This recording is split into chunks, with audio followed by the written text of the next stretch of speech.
Well, appreciate everybody coming out today. It's really exciting for me to be here. Start with Chancellor Roberts. He's made such a huge difference in the opportunity to come to North Carolina. Been very supportive. Has given us a great opportunity at a school that's already a great school with a great brand. And obviously, Bubba Cunningham, Steve Newmark, those guys have been great. Our alumni, Mike Lombardi and I we're into the double figures on the donor events and alumni events, things like that. And I'd say just the sport's been overwhelmingly tremendous. Not only supportive, but engaged and, very excited. We want to match that excitement and put that on the field. So, Mike and I have worked together for a long time, going all the way back to the start of Cleveland. Mike in the general manager role, myself in a coaching role. And, we've had a lot of experience in dealing with kind of what the college football landscape is now, similar, not the same, but similar in terms of, NIL, revenue sharing, free agency, if you will, and, recruiting, post-draft type recruiting as opposed to drafting. And so, Mike's done a great job of, it's reinforcing the roster. We have a number of players here that have been here that we're, excited to work with. We have two of them here, Jordan and Will. But also, we brought in a lot of players. We have 70 new players from last year, so that weren't on the roster last season. So, that's a lot of people and a lot of turnover. It's also been that way with our coaching staff. Some of the players or some of the staff members on the coaching end and on the sport end and scouting I've worked with in the past, but there are a lot of new people there. So when you combine all the scouting support and player transition into the program, it's a lot. And we're very much looking forward to getting out on the field next week and seeing it all come together. I've been super impressed with the way our players have competed. They've worked really hard. I think they're in good condition. We've hit a lot of personal. They've hit a lot of personal high marks in whether it be strength, speed, explosion, different measurements that we've taken through the course of the training, the beginning through the end, and looking back on their career from previous training years. Like, these guys have really worked hard and they have a lot to show for it. And so we're almost at the point where we can get out there and start putting together the chemistry, the timing, the execution, the communication, that we need to have on the field. But Mike and his scouting staff have really, between the scouting on the freshmen or the incoming recruits, the 26th class, which is already looking like that'll be a pretty positive group, and two transfer portals. The roster is very competitive, and I look forward to seeing how all that plays out. And everybody's got a lot of focus, obviously, on the TCU opener, which is in our sights. But really, right now, the big thing for us is just stacking good training days, one on top of another, one at a time, and being ready to go not only for the opener but for the entire regular season and the ACC schedule. So, that's our outlook. Just put good days together, take advantage of every opportunity.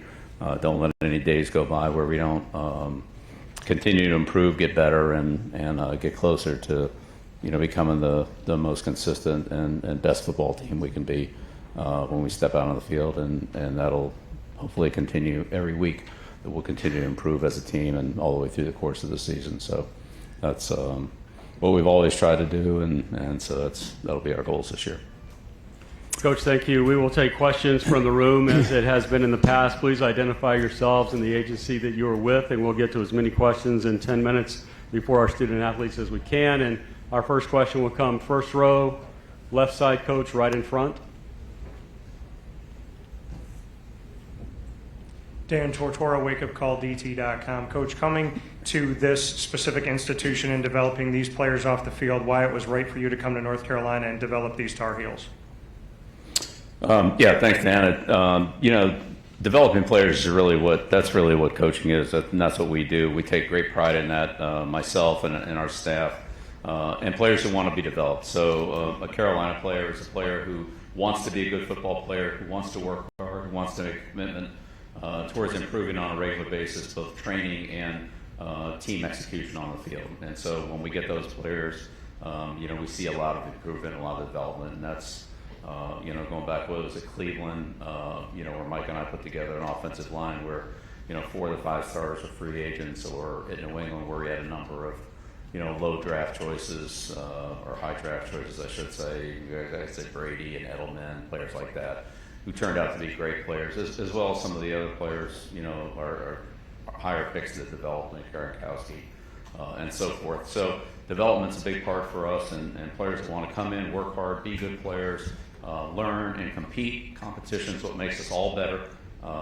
Again, the best competition for me, I learned the most from going against great offensive coaches like Andy Reid and Kyle Shanahan, Mike Shanahan, Joe Gibbs, and all those guys that I competed against. That's what made me great as a coach, or made me work the hardest as a coach, was to compete against those people. And so same thing for the players. Internal competition we have daily on the field will get us most ready for the competition that we'll face on Saturdays or whenever the games are. So thank you.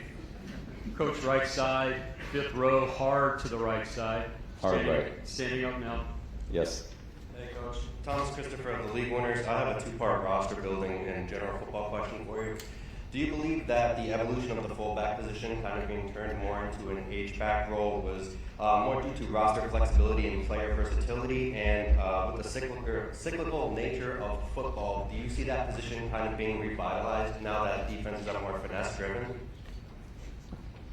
Well, hopefully we won't be in the finesse-driven category. We're certainly not shooting for that.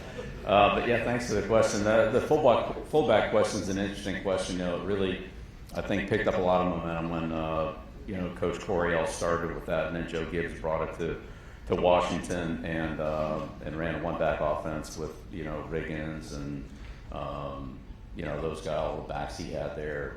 They kind of rotated him through, George Rogers, all those guys. And then that game they caught on definitely throughout the NFL.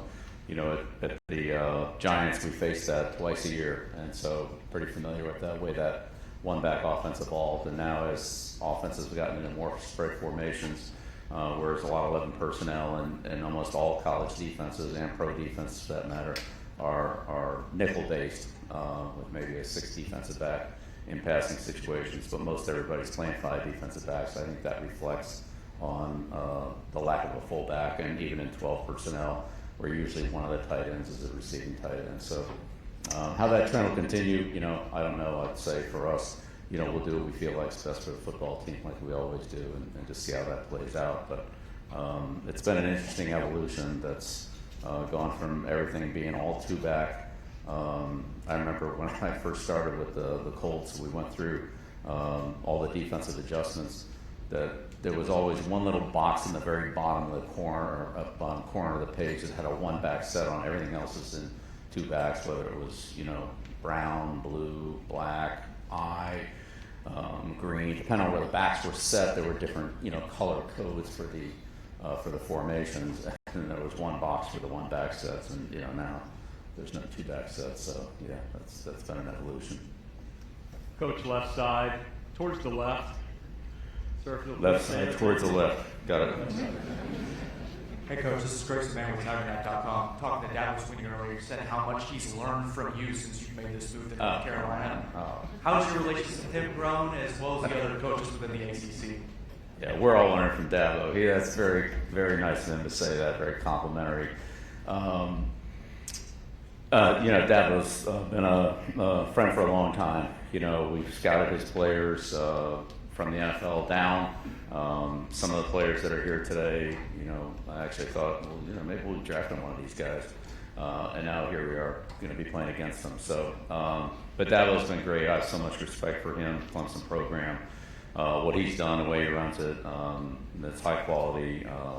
Kids are high quality. He came up to New England, got probably the top player out of New England, in the last probably decade. Christian Wilkins out of Springfield, Suffield Academy, and I think that says a lot for the program that he runs and what he's done for not only college football but all the student athletes that he's coached there.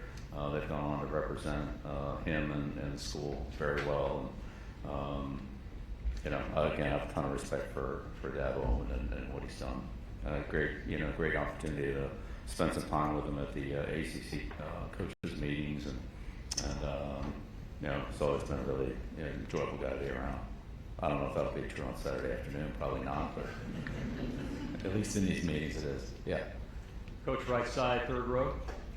Ken Gibbs with Locked On ACC. Coach, one of the biggest differences between the pro game and college game is you're dealing with 18 to 23, 24-year-olds as opposed to full-grown men with families and whatnot. And with an off-season that's seen a little bit of controversy and all that type of stuff, how have you ushered them through blocking the noise and keeping the main thing the main thing?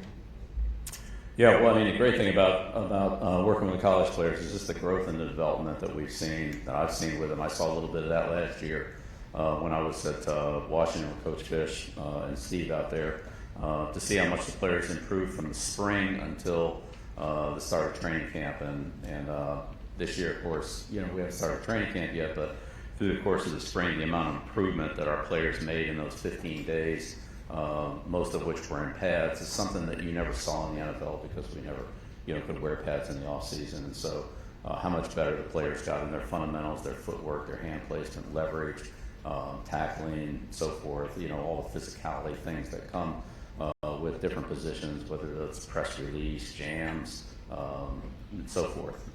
The improvement was tremendous. And so I'd say on the college end, you're right, the players are a little bit younger and less skilled. Sometimes that's an advantage. There are fewer bad habits to break. But I would say also the players are, I'd say, much more receptive to the coaching. They haven't had as long with the way that they were doing it, through a college career, maybe even through some pro years, where they were, starting to develop some habits they were comfortable with, and they were a little harder to change. I'd say, with our players, they've been very receptive to everything we've asked them to do.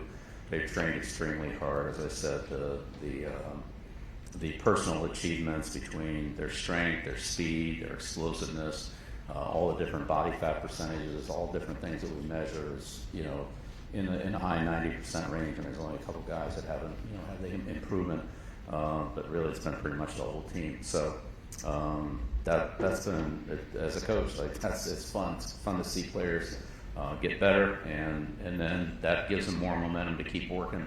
I know we've given the players a couple of weeks off, in the training cycle from time to time, and in a lot of cases they come back even a little bit further ahead of where they were when they left, which kind of indicates they continue to work hard in their training. So, we're excited to see all of that manifest itself out in the field when we actually start playing football. But I think we'll be ready to start when we get going next week.